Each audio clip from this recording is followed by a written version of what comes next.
Okay, tara. Tingnan natin yung Toyota Innova. Wala kang extra naman dito. So yung Toyota Innova natin mga boss ay ayaw tumakbo, no? Kailangan papainitin bago siya tumakbo. So start mo nga Kabinje. Yan, binyahe to ng may-ari si Sir Rowel Medina. Ayan, thank you sir sa pagtitiwala at dito mo na piling ipaayos yung new Toyota Innova. Lalo na pag malamig. On. Start.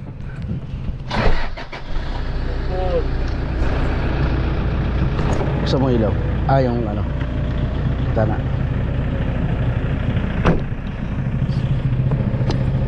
Cambio mo nga. Cambio. Drive. Abante tayo. Okay, abante. Yun. Ang problema mga boss, mataas na yung RPM. Reverse. Atras naman.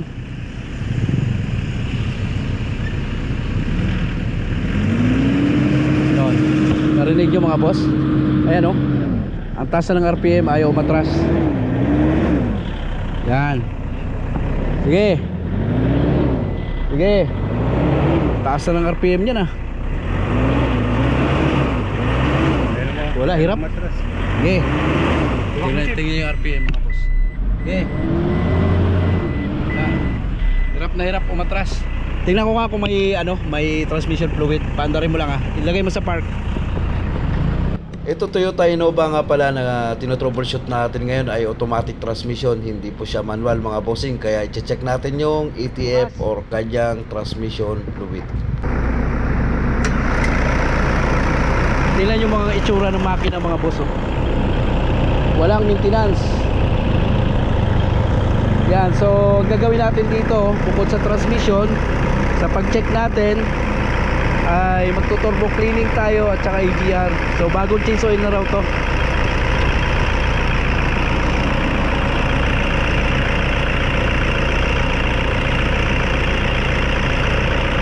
Nasa natin.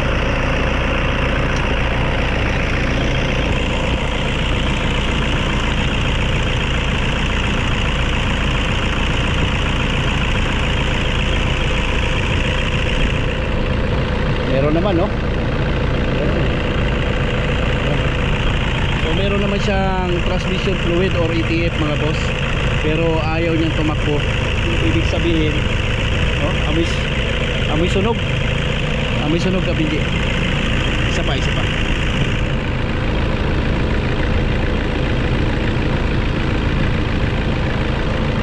so meron siya amoy sunog nga lang.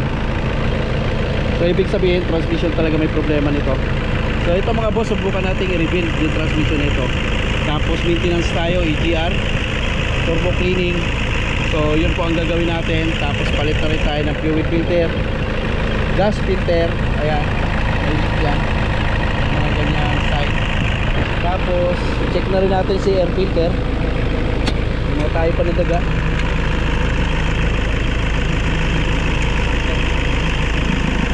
Kita nyo yung air filter mga boss, sobrang dumi din.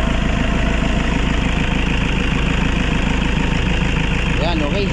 So ipapakita natin kay Sir Rowel Medina. Yan, yung may-ari nitong ating Toyota Innova na gagawin, no? So Sir, ipapakita ko sa inyo yung mga gagawin natin dito. So iniwan din kasi ni Sir ko dito sa shop natin para i-kondisyon yung kanyang Toyota Innova na hirap tumakbo. Kahit sa drive o di kaya sa reverse, ayaw tumakbo. So yan po ang gagawin natin mga boss. So umpisahan natin to. Pag mainit na Kabinje, ganyang mainit na siya, tumatakbo na ng maganda. Sige.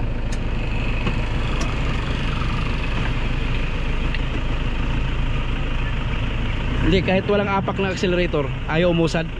Nakababa na handbrake niyan. Okay. Sige nga, medyo gasolinahan mo, accelerate mong konti.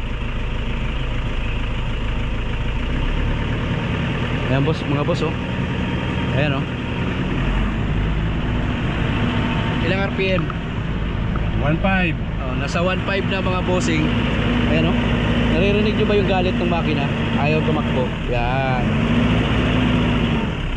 So transmission talaga yung pinaka main issue nito mga boss, o pinaka problema ng ating Toyota Innova.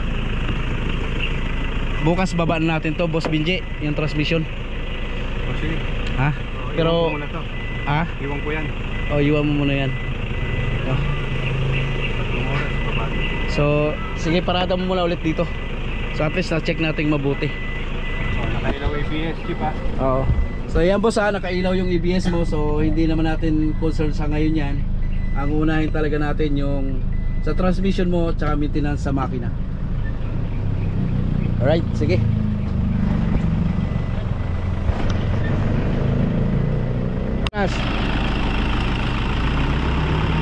Okay.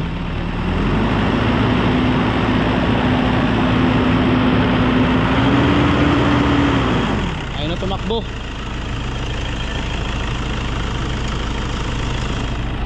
Hirap na hirap mga boss tumakbo. Ayan sir ha. Oh. Bago matras, sobrang taas ng RPM. Nasa sukat naman yung transmission na fluid nya or ATF mga boss. So transmission talaga may problema. Yan, kinabukasan nga ay binaba na natin yung transmission. Ayan yung transmission niya mga boss. So rebuilding kit lang sana papalitan dito mga boss, kaso nga lang may tama yung yung housing or pinagkakabitan nung kanyang mga lining, no. So kaya nag-decide kami rito ng surplus na transmission. So nilipat namin yung lamang loob. Yun yung ginawa namin dito sa ating Toyota Innova.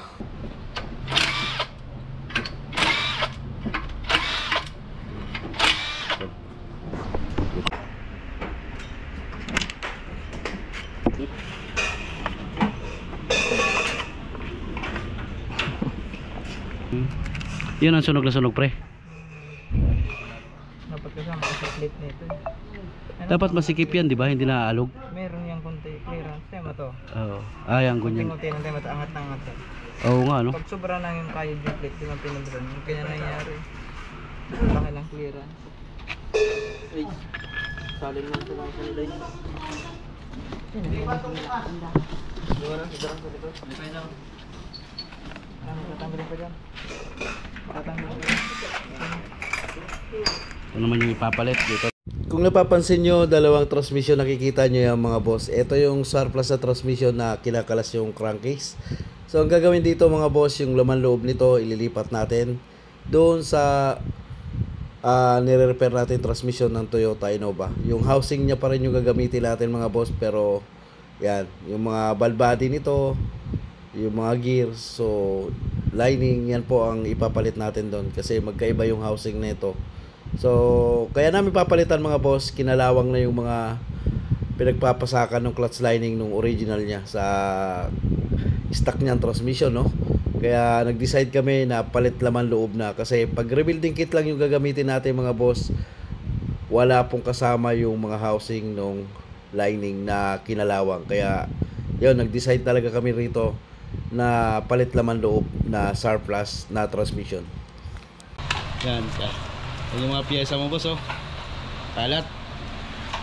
Sobrang daming sasauli. Ito yung mga luma. Ito yung ipapalit. Yan.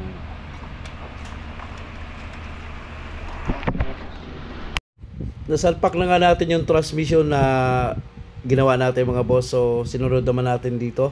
Ayan, binaba naman natin yung turbo niya. Sobrang dumi. So yan po ang lilinisin natin. Sunod naman dito, EGR cleaning naman tayo mga boss.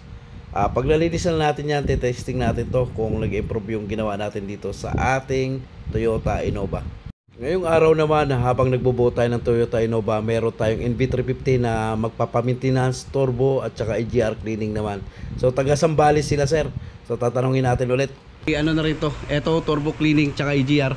Turbo cleaning EGR lang to sir, no? Wala nang iba? May ano ba siya? Marami pa? Marami pa? Yung mga talagang ano lang. Yung talagang mga Pang PMS. Ay, atin mo. Intercooler. Lilik test natin intercooler, friend. Intercooler, AGR, intake manifold, kasama talaga sa AGR yan, sir. Map sensor cleaning, radiator, kasama yan. fuel tank. Itong radiator siguro at fuel tank, pwede nating anahin na yan. Kasama? Oh, wag na muna. Wag na muna. Oh, Tapos, coolant. Coolant, yan. Power steering mo, sir, flash. Ipa-flashing natin. Ayun, steering pump Oh, belt. tapos Sir, kung ano yung kasama dito, baka may pero wala namang ano eh. Bahala na kayo. mga fuel filter, sir. Fuel filter ganyan. Tapos sir, ito check lang naman, checking. Checking lang to. Manual ba yan, sir? Matic. Manual. Manual. Checking lang yan. Tapos sir, meron ako diyan sa loob na ATF fluid at saka tag 1 litro. Meron diyan sa loob. Okay, At sakaling Para sa ano? Yun, Sa power steering yung itiip niya. yan ang gagawin. Ayan si sir, Yeah, from sir. Sambales si sir. Yun. Ayan, replace coolant, power steering fluid, steering belt, checking transmission, actuator. Ayan. So baka hindi natin matapos ng isang araw yan, sir. Well, okay lang. Okay lang. Shoutout ka na, sir. Baka may gusto kang batiin. Ayan, from Sambales si sir. Ayan. Shoutout sa mga taga Sambales diyan. Ayan, si sir nagpagawa ng maintenance sa atin ng kanyang NV350. Ang dami niyang pinapagawa. Sabi ko hindi matapos ng isang araw, ma'am, no? From Sambales. Ayan yung NV350. Ayan, ito kay sir, Innova Turbo EGR. Ayan, inumpisahan na. Ayan si sir. Alam na ako. Sir, thank you. Thank you. Nag-vlog ako. Opo. Baka may gusto kong Paalam lang batiin. po kami. Natapos na yung aking Suzuki ATV ni Sir Jojo. Thank you. Salamat. Thank you, sir. Una na po kami. Thank you. Observe mo na lang, sir. Apo. Thank you. Okay, thank you. Turbo lang. Ito, Starex sa labas, turbo. Baba mo yung turbo, Tong. Salamat, sir. Ayan, boss, kalas na natin yung yung intake manifold, tapos yung EGR. So ito 'yon. Lilinisin natin. Yan, sobrang dumi po ng EGR valve. Ito naman yung turbo. Kabinji, pakalas dito ha.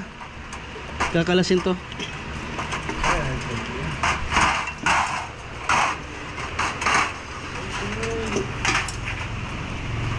So nasalpak na natin yung transmission. Ito na yung pinagpalitan. Ito na yung pinagpalitan, boss, sa iyong transmission. Lipat lamang loob tayo. So dito, boss, nga bossing, ayan, kinalawang, no. Parang napasok ka ng tubig to eh. Tapos yan, mga lining pinalit natin kasama valve body. Yan. Tingnan mo mga boss, oh. Sunog na sunog. Ayan, oh. Tsura. Yan. Yan, oh. Sunog. Saan pa yung isa kanina? Tingnan mo yung lining mo, boss, oh. Ayan, oh. Ukit-ukit na. Ayan. Kaya ayaw na tumakbo. Yan.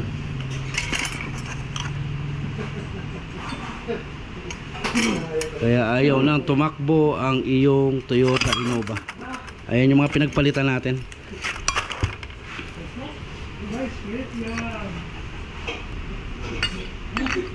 Yan, oh, sunog na sunog, sir.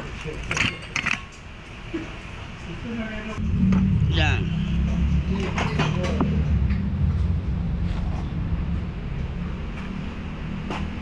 Tapos yung air filter mo, sir. Ayan, sobrang dumi. Puro alikabok, puro buhangin. Tapos lilinisin natin tong iyong mass airflow. Sobrang dumi din. Ayan, malabo lang dito. Ayan, sobrang dumi ng mass airflow. Pag marumi ang air filter, sigurado yan magdudumi din po yung ating mass airflow. Ayan, sabay-sabay na natin yung mga boss. May maintenance yung iyong Toyota Innova. Ayan, thank you, sir, sa pagtiwala sa amin ulit para sa pag-maintenance nitong iyong Toyota Innova.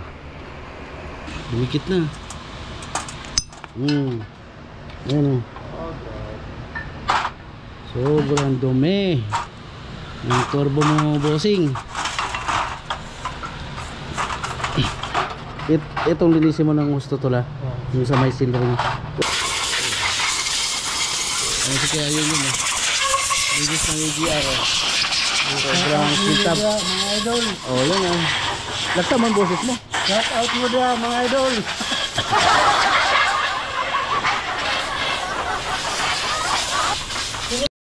Pagkatapos nga nating maglinis ng turbo, ayan, so, tingnan nyo yung linis natin ng turbo mga bossing. Sobrang linis na po. Tapos sinalpak na natin tong turbo ng Toyota Innova. Tapos yung EGR, ayan, sinasalpak na rin natin. Ayan, sunod dito, road test tayo. Kung hindi na ba mataas ang RPM bago tumakbo tong sasakyan ni sir na Toyota Innova. So ayan, natapos na natin yung transmission. So tingnan nyo naman po yung air filter ni bossing oh. Sobrang dumi din. Tapos yung fuel filter tinanggal na rin namin. Pati itong gas filter, pag may sign na ganyan na naglalangis, may leak po yan. Papalitan din natin yung mga boss. Yung fuel filter pinakalas ko na. Eto. Shout out ka muna sir. Ay yun. Ano mo? Ayan. Hello, shout out. Hello. Sila sir nagpapagawa rin maintenance, EGR, and turbo cleaning. Jojo, ayan. Ayan. Preventive maintenance. Thank you sir. Mahiwagang ano. Ito yung fuel filter ng Innova. Tingnan nyo mga bossing. Super. Grabe. Super Innova. Ito yung ano, maalaga sa maintenance talaga. Ano na to sir yun? Kita mo hanggang kaloob-looban no? Mabuti nakakatakbo pa yan. Ayun nga, tumakbo eh. So ipapakita natin to kay boss. Tatabi natin. Grabe. So lahat yan sir tinatabi ko yung pinagpalitan para makita nyo po. Ayan. So pati fuel filter tatabi natin. Tapos yung mga parts naman ng transmission ay tinabi ko rin para pagpunta ni bossing dito makikita niya lahat ng pinagpalitan natin sa kanyang Toyota Innova na ayaw tumakbo. Ayan yung turbo cleaning namin mga boss oh. Ayan oh, tingnan nyo. Kalinis. Yan. Ganyan kalinis. Ang kintab. Pakita mo yung Oo. EGR. EGR cleaning natin. Ayun ay salpak na ni Kabinji.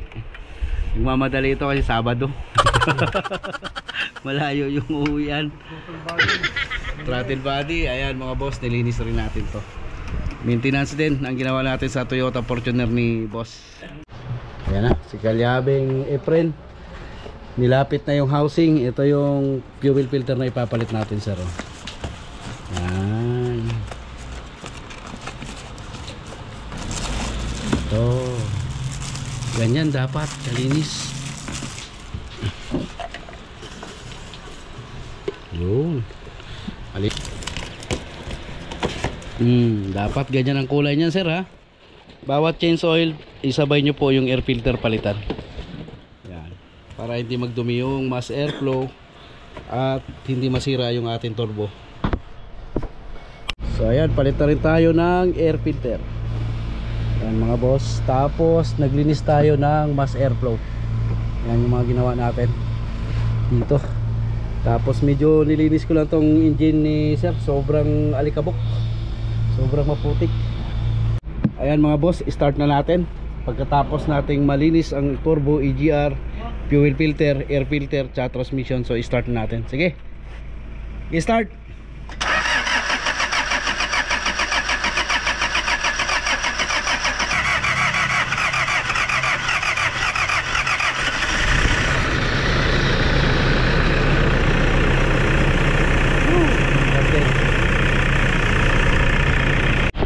Road test natin mga bossing itong ating Toyota Innova. Atras daw.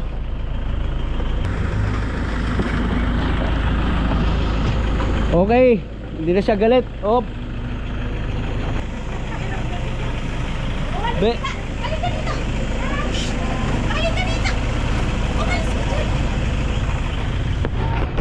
Sige, sige. Ate.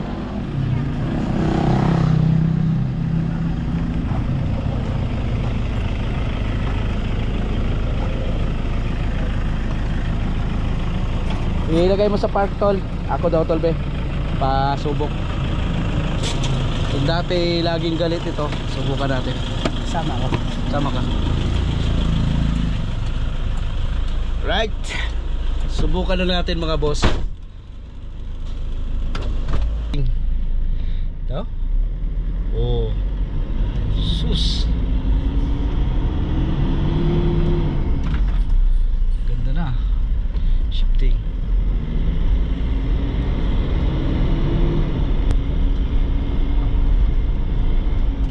Alright. Ganda na mag-shift book mga boss.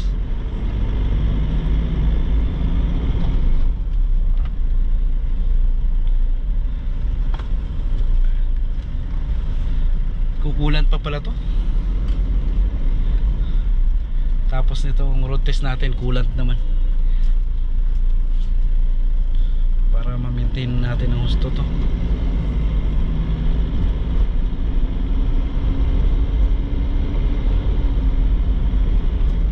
Okay, hindi na tayo makatakbo na mabilis dito, pero okay na yung shifting niya mga sir.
Shifting tol.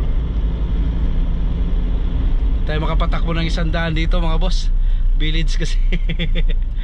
Baka tayo ay sumalpok. Pa-check na lang natin yung kulang tsaka brake fluid.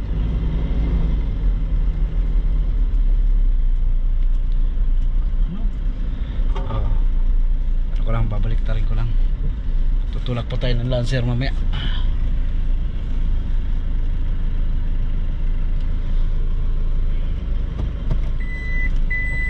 Dati hindi maka-atras to eh.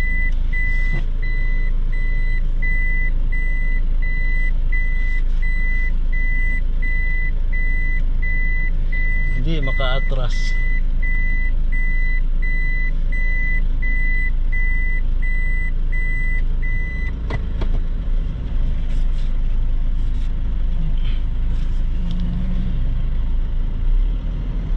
Hindi maka-akyat dito. Chuchay. Aras pito. Takbo ka agad siya sa loob. Ay, labo ng camera natin. Ano yung windshield. Ayos na. Kulang ta lang. Kulat.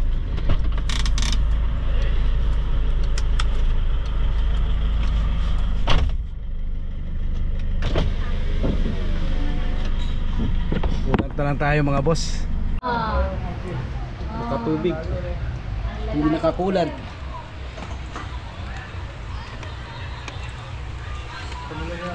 Luminis na yung makina. O, kanina puro putik to eh. Almansa lang yata to. Yung isang Lancer. Ang ito lang yun. Yung oil seal lang ang kulang. Dandahan na, papitiks-pitiks lang yung ano mo. Compressor. Yung kanina. Ayan, tubig zero. Pero wala lang kasi. Ayan, may hangin. Nabitbit niya pabalik.